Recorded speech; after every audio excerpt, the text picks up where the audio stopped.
Hi folks, so the next thing I got to go through from my buddy Steve's backlog I've dug through here is a Soundcraftsmen CX4100 preamp.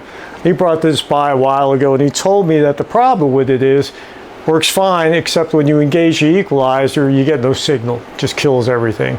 So we're going to take a look at that. As I mentioned in the next part of this video, there's no service literature available, so I'll show you the steps I took to find the problem.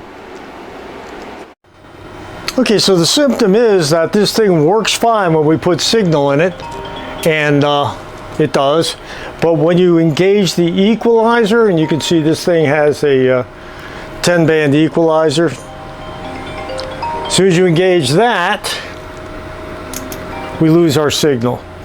So we're going to take a look at this, but the problem is there's no service literature I've been able to find anywhere for it.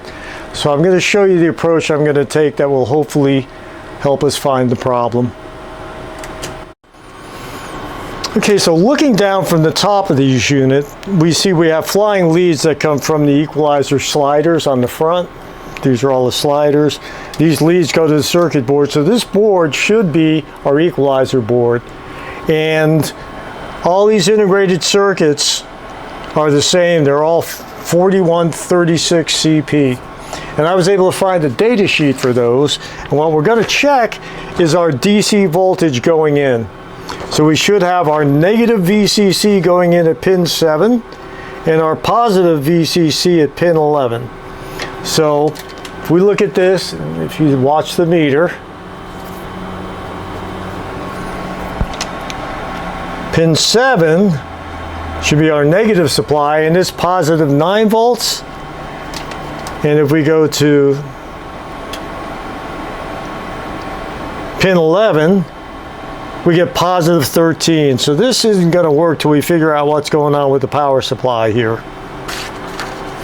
That, unfortunately, is probably on the board under this. So I'm going to have to look and see how we get into that and see where our problem lies. The voltage comes straight from the transformer to this board, and I believe it goes from this board to the board underneath, where it's most likely regulated, and that's where I think we're going to find our problem. Okay, so I finally found the problem with this, and in order to find it, if you recall, pin 7 didn't have our negative voltage on it. So I went through and I traced from pin 7 up to the common plane that runs all the way across the board here. Each pin 7 ties up to this plane. And along the way, I saw resistors tapped off of it, and I checked those out.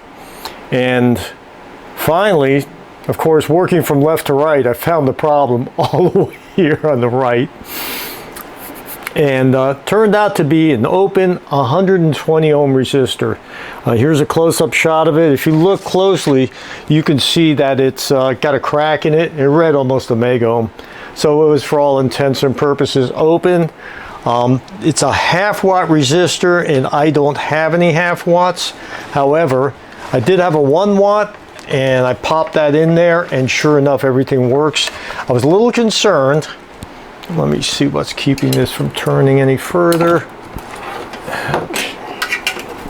There's a resistor, and I was a little concerned about how much current it was pulling, because there's a reason that a resistor opens up. So I did the math. I measured the voltage drop across this.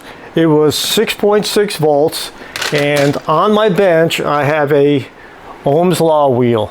And I recommend everyone put one up here. I remember some of the formulas, some I don't. But anyway, I calculated that this resistor with 6.6 volts across it was probably pulling 0.36 watts. And the half watt should have been good enough. I don't know what caused it to open. I have a 1 watt in there. It should be fine. And if we put the test equipment on, take a look.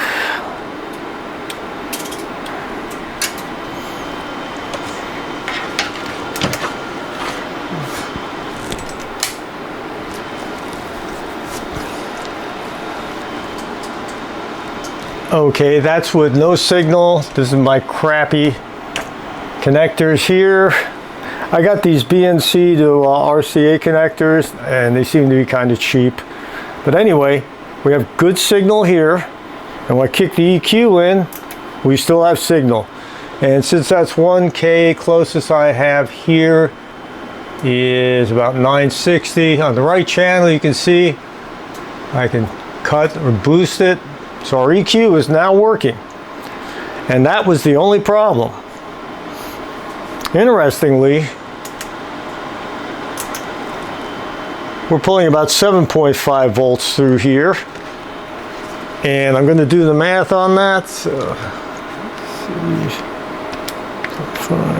7.5 divided by 120 is 62 milliamps. And we square that. C times the resistance. Yeah, that's pulling about 0.468 watts. Real close to a half watt. So it should be okay with a 1 watt in there. They got a lot tied onto this rail, so I'm not surprised it's pulling quite a bit. Anyhow, that was the repair of this.